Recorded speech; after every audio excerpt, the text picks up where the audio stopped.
Good afternoon, good morning, good evening, everybody. It is Saturday, October 29th, and you know what that means. It is time for the High Risk Wrestling Podcast. I am Jeremy Pierce, your host. I am feeling pretty oozy right now.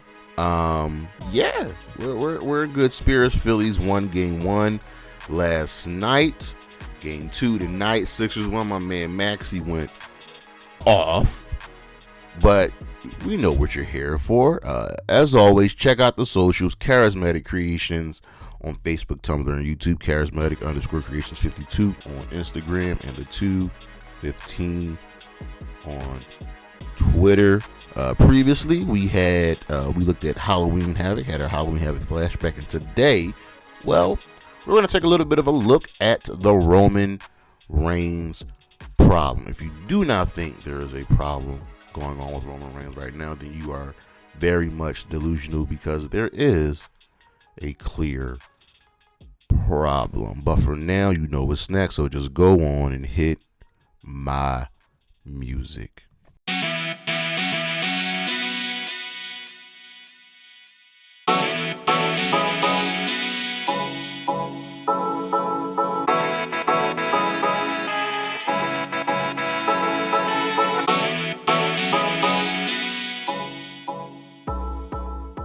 All right, so in the realm of the news, Thunder Rosa, one of my favorites, as you know, she is out injured, but she says she's hoping to be back by January. I need her back as well. I miss Thunder Rosa. She had a really shitty reign, and that's not her fault. It's clearly Tony Khan's fault. The Elimination Chamber pay-per-view, I thought it would have been taken away. As you know, they're making changes to the pay-per-view, but it's coming back next year, Saturday, February 18th at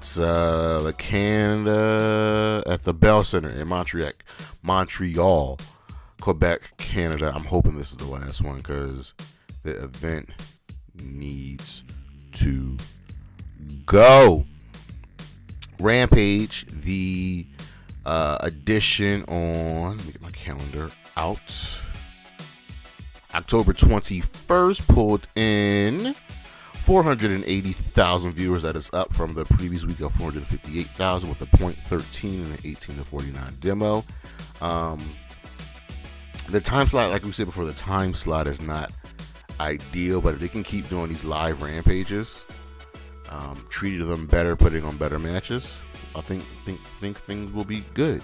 The all-out brawl investigation could be ending soon, and it's simple to put, because we've seen that there was a promo for the Elite on Dynamite this week. They were kind of getting Thanos snapped out of the history of AEW, so that it means it's coming. They're coming, and the plan likely for the Elite is to put them right back in the original plans were for the Trio Championships, and that's where they'll probably go. Raw this week, their ratings this past Monday brought in 1.6 million viewers with a .45 of the 18-49 demo. That's down from last week, but it's not bad. Could be worse. We had a lot of either returns or debuts on NXT. So Ava Raine, The Rock's daughter, she is the newest member of Schism. Elektra Lopez made her return, attacking both Indy Hartwell and Sol Roca. We have a teaser for Scripps. I don't know, but we definitely know it is T-Bar, the former Dominic Dijakovic, and Odyssey Jones was shown in a backstage promo. He was riding a whip, so it looks like he's back from his injury. And it's some better news when it comes to pay-per-views. The Hell in a Cell event is no more, thank God. I mean, we know that this event is very, very special to Triple H. It means, not the event, but the match means something to him. So it's better to stop force feeding matches infused into the stipulation. Hopefully we can do the same when it comes to the Hell in a Cell. There always are not, the same when it comes to the Elimination Chamber. There always will be a downside, obviously, like we're going to get War Games. We got an update on Hangman Page. He is home. He's doing fine. He's in good condition, and he is recuperating. So the PWI Women's 150 has finally come out. Let's go over the top 50. From 50 to 11, we have Viva Van, JC Jane, Gigi Dolan, Naomi, Lufisto, Jetta, Tsukasa, Fujimoto, Yuka Sakazaki, Rhea Ripley, Suzu Suzuki, Willow Nightingale, Momo Watanabe, Dark Silhouette, Maki Ito, Roxanne Perez, Emerson Jane, Arisa Nakajima, Heian, Princess Shu Kid, Giselle Shaw, Tam Nakano, Shoko Nakajima, Mercedes Martinez, Mayu Iwatani, Sasha Banks, Toni Storm, Alex Windsor, Camille, Mako Satomura, Mandy Rose, Utami Hayashishida, Diana Perazzo, Ronda Rousey, Liv Morgan, AZM, Mickie James, Masha Slamovich, Britt Baker, Miyu Yamashita, and Tasha Stills. I feel like I said Miyu's name twice. And I feel like I said Miyu's name twice. Huh. Is there anybody in the top in this 50 that I think should probably be higher?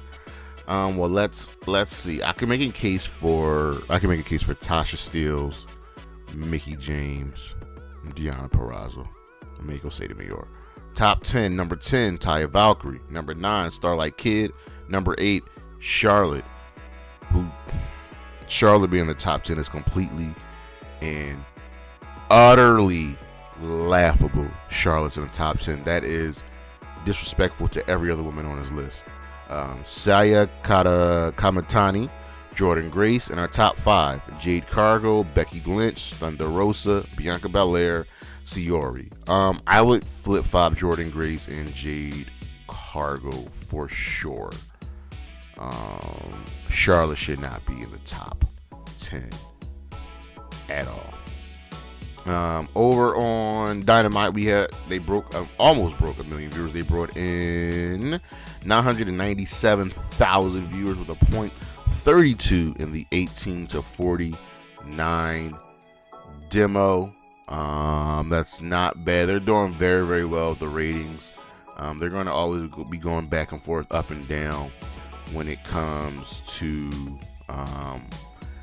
being under 1 million, being over 1 million. It's a tough situation, but they got to get back on track. But they're doing well. I see brighter things on the horizon for them. There could be a change when it comes to the Money in the Bank, essentially getting rid of the event and moving the match back to WrestleMania. One night for the men, one night for the women. I'd be completely fine with this. AEW has signed 2 more big name contracts, according to Mike Johnson of PW Insider. Both the Juice Robinson and Bandito have signed AEW agreements. This is good news. Both of these dudes are top names in the business. Juice Robinson himself is a former IWGP Heavyweight champion. So if you've held that belt, you're legit. And Bandito is a former Ring of Honor champion. He made a name for himself a couple of weeks ago in Philly. That is the news, ladies and germs, and we shall be right back.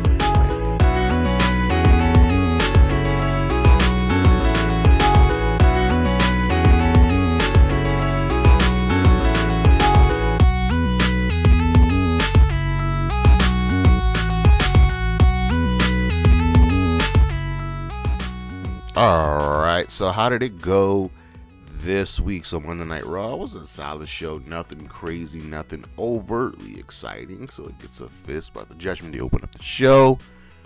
Dom says some blasphemous shit, yo. Dom said, first he said that he's this generation's Eddie Guerrero. No, he was like, no. Eddie Guerrero was his generation's Dominic Mysterio. And I was like, oh my God. Okay, I see what we're doing here. I have no qualms. With the OC interrupts, we get our match between Finn and Carl Anderson. Finn wins after Rhea and Dom get involved, and right now the Judgment Day, along with Damage Control, are running Raw. We have some backstage shenanigans, and then in the ring with Johnny Gargano, R-Truth, and The Miz. R-Truth beats The Miz later. Gargano and Miz talk some more, with Johnny wanting Miz to tell the truth. Candice LeRae interview, and she's attacked by Damage Control. Elias gives Matt Riddle a pass, but make sure it says, yo, don't get involved with my matches anymore. I feel like Riddle's been kind of dropped down the ladder board here. Austin Theory defeated Mustafa Ali. Rollins attacks Ali from commentary after the match, but Ali came out on top. JBL challenged Johnny Gargano for Baron Corbin, well, on behalf of Baron Corbin, and Corbin wins the match. Omos had a squash. Elias defeated Chad Gable. And in the main event, Bayley beat Bianca Belair after Nikki Cross crashed the match, and she took out Bayley and Bianca after the match. So we'll see. I'm just happy Nikki Cross is back. Over on Dynamite, we had a really nice show that came together very, very well. It gets a thumbs up. Our opening match was the BCC versus the JAS. It was Claudio Castagnoli and Wheeler Yuta taking on Chris Jericho and Dan Garcia. And the BCC wins that match. Backstage after the match, Bryan Danielson was getting an interview, and Yuta had some words with Danielson like, yo, you keep loving and lusting after Garcia when we're here. I'm here. I had to fight and bleed to get into the BCC. You just wanted to offer him a spot. He's right. William Regal and Claudio break it up, so we'll see about that. We'll probably get Yuta versus Danielson at Full Gear. And Jericho says he's coming for all former Ring of Honor champions, not just world champions, but TV champions, tag team champions, women's champions. He's coming for all of them, the whole kit and caboodle. Swerve and Our Glory defeated FTR to become the number one contenders for the tag team championships. We had an MJF in-ring promo saying that, I talked about what's going on with him and William Regal, that he won't cheat.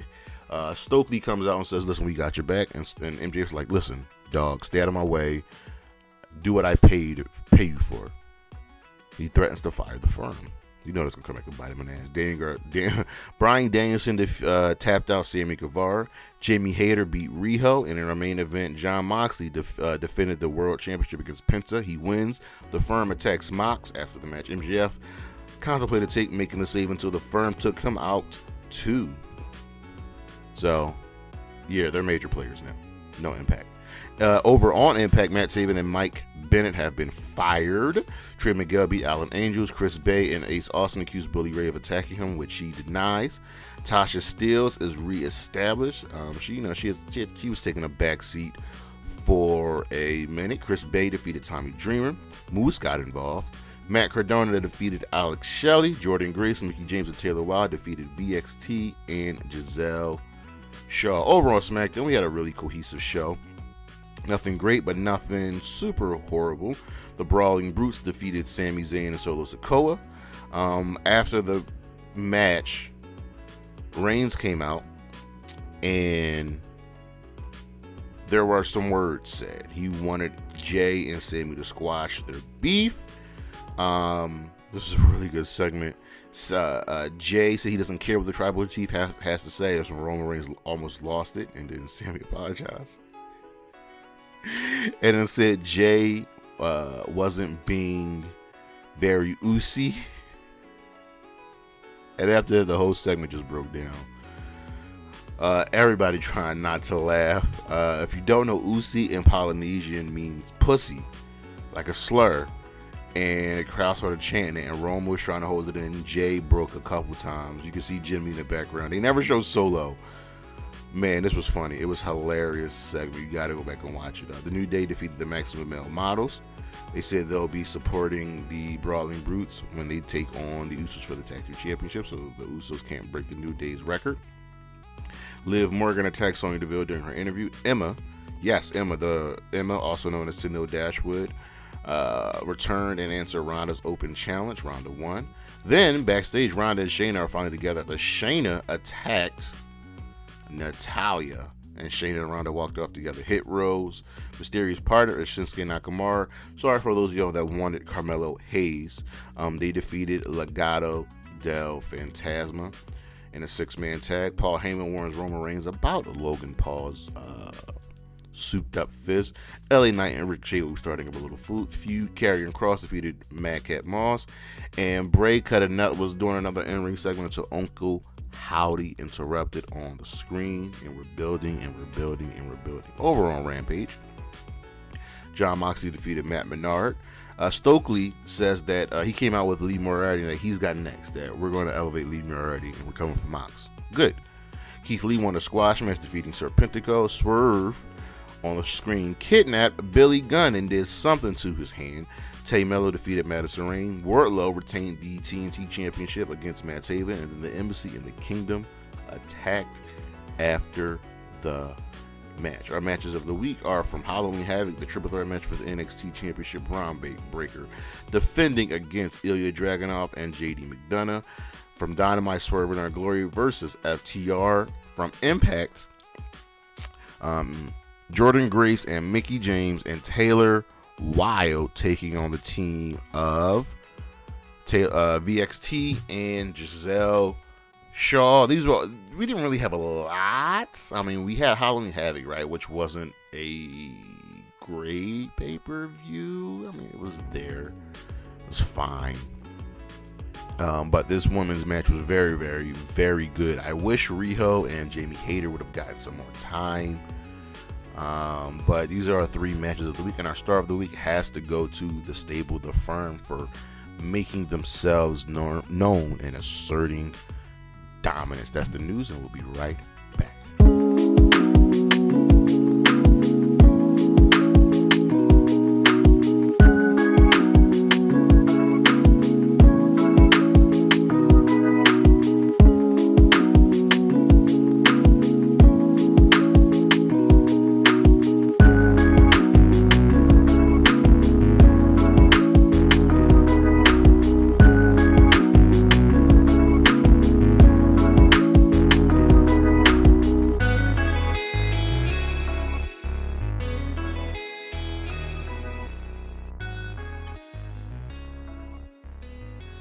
So we have a problem on our hands. Roman Reigns is that problem. What do you mean? What do you mean by problem? Well, we're going to discuss that, but we got to go all the way back, not to the beginning, but let's go back 2 years to Roman's return. Okay. Roman returned at SummerSlam, attacking The Fiend and Braun after their match, right? The following SmackDown, Roman aligned himself with Paul Heyman. We thought this was crazy. Paul's always been with Brock for the most part. You know, yeah, Ryback at one point, Michael McGillicuddy. Say Cesaro, CM Punk, but Roman and Brock are rivals, right? So why would Paul align himself with Roman Reigns?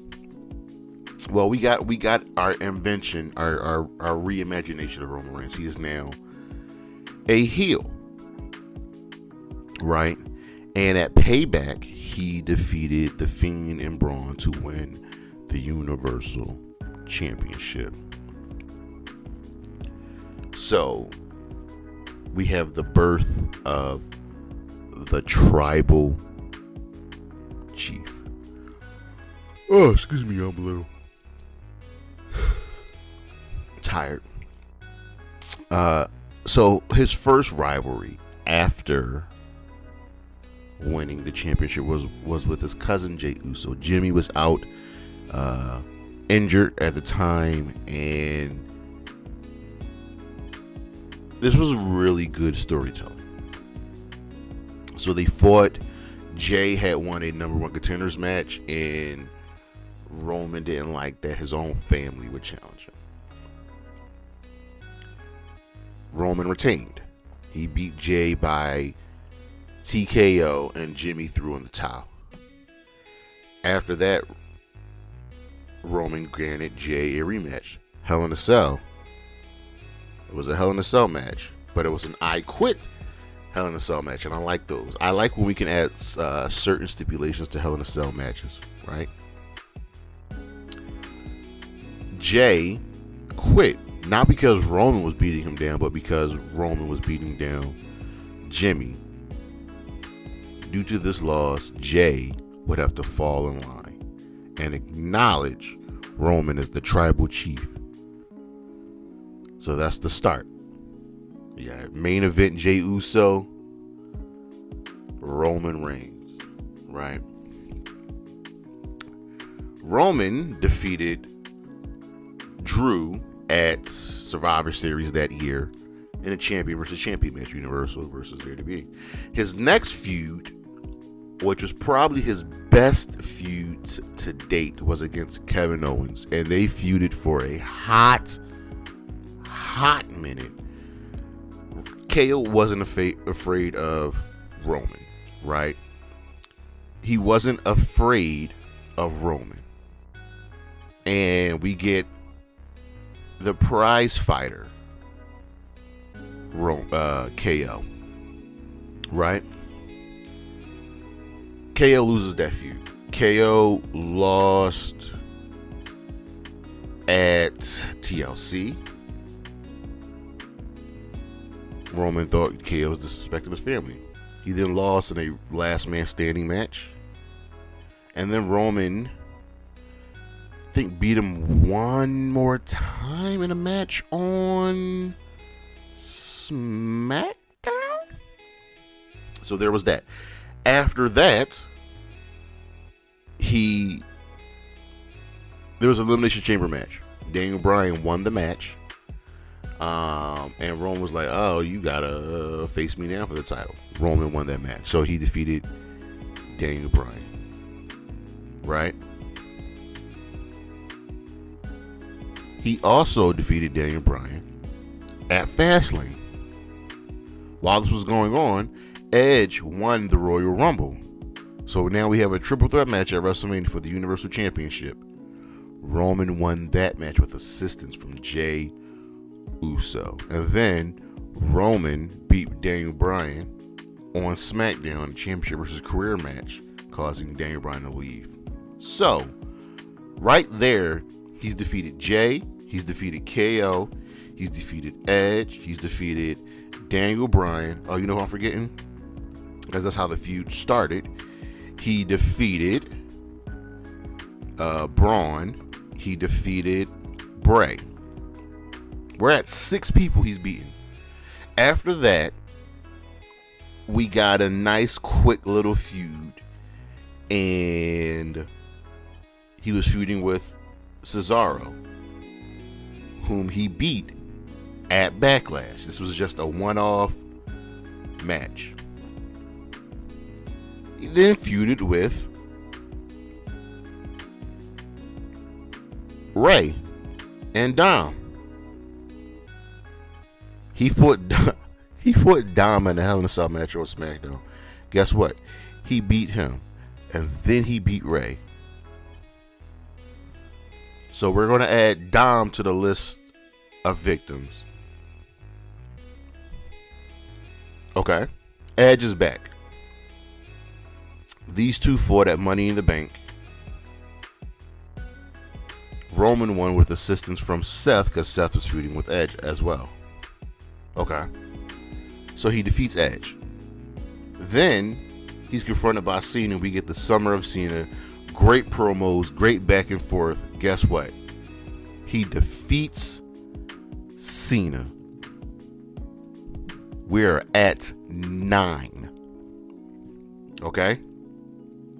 Then Extreme Rules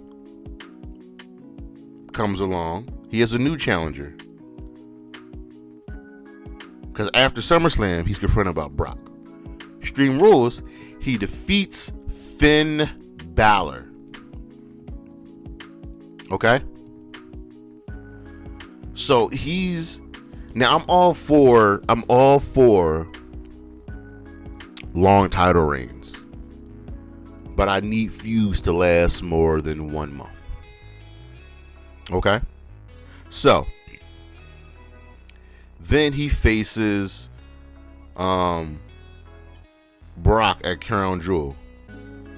Guess what? He beats Brock with the help of the Usos. Alright? Now comes along Big E. Guess what? Takes on Big E as Survivor Series champion versus champion.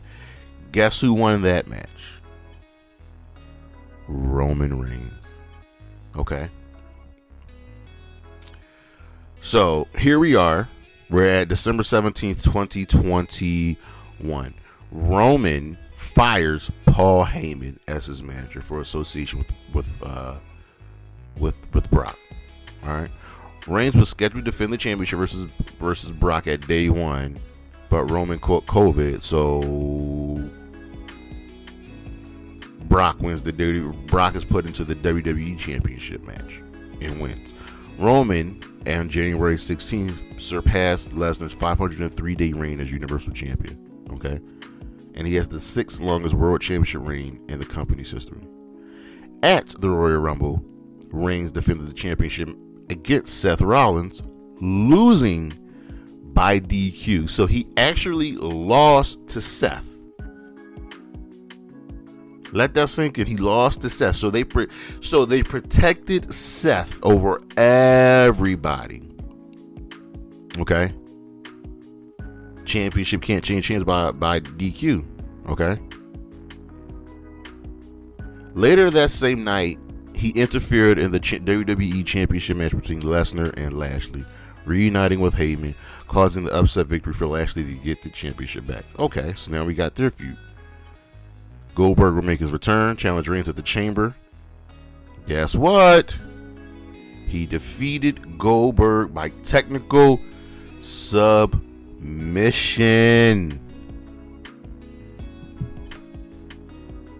WrestleMania comes along. Second night, he's facing Brock. Guess what? Champion versus champion, 2 belts are on the line. He beats Brock. He defends the championship against Matt Riddle. Guess what? He beats Matt Riddle.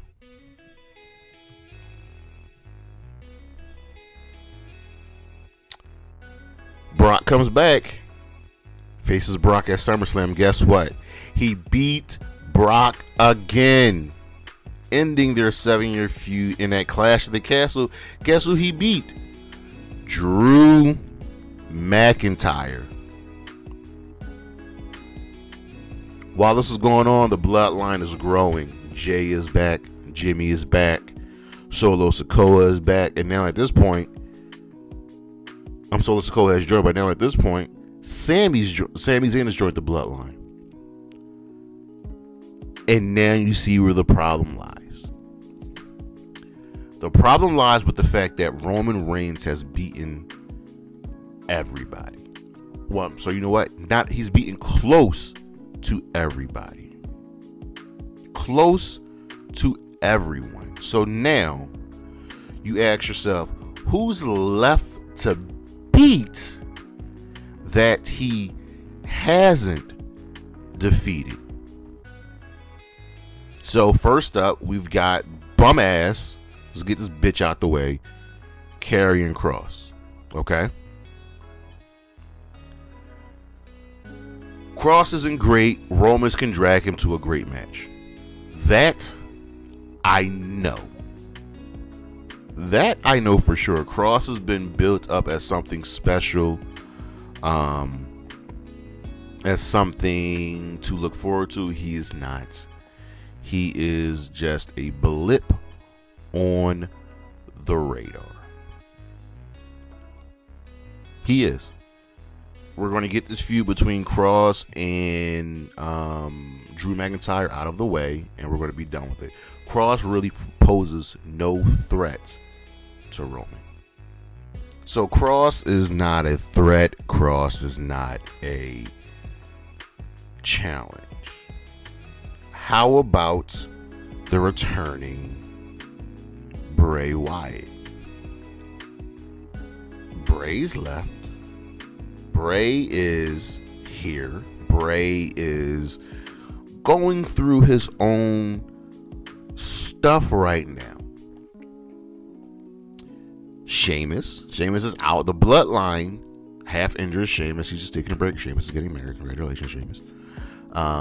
But he's a challenger. Sheamus has defeated Roman before, but he hasn't defeated the tribal chief. What about Gunther elevating the Intercontinental Championship?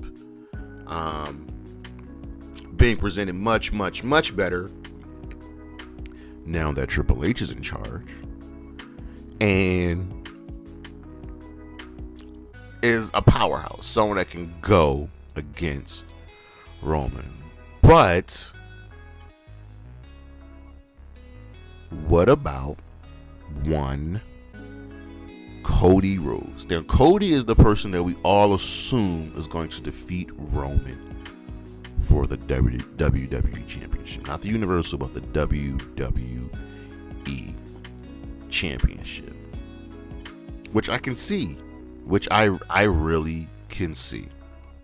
And the problems are that, one of the problems is that Roman is holding both the WWE Championship and the Universal Championship. So Raw is left without a World Championship. And the United States Championship has essentially been elevated to the main title on Raw right now, which is not a bad thing in the least, but they need a World Championship. They just do. So now we're sitting here, we're asking ourselves, what do we do? How do we fix this issue? Because not only the fact that Raw is missing a champion, but Roman's has been pretty much made to be unbeatable. He's lost. The only losses he's had are by DQ. He's lost to, we know he lost to Seth. I'm almost sure he's lost to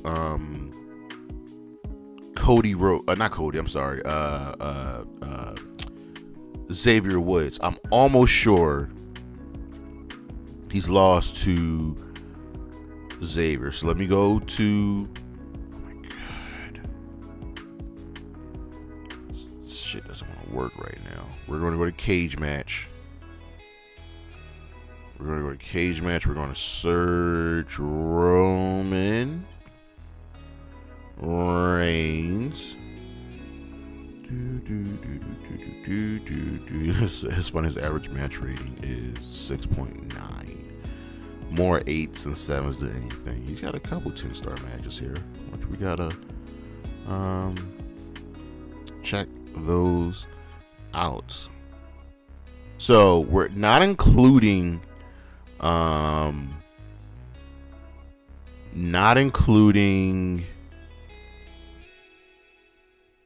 house shows. So let me see. So we're on cage match. Let's see. Seth. So we're looking at Seth. All right. So I'm not including house shows or dark matches because he has lost dark matches, but we don't include those.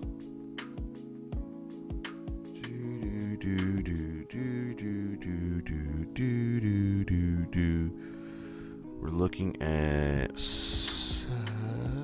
Oh, we went too far. So we gotta go back.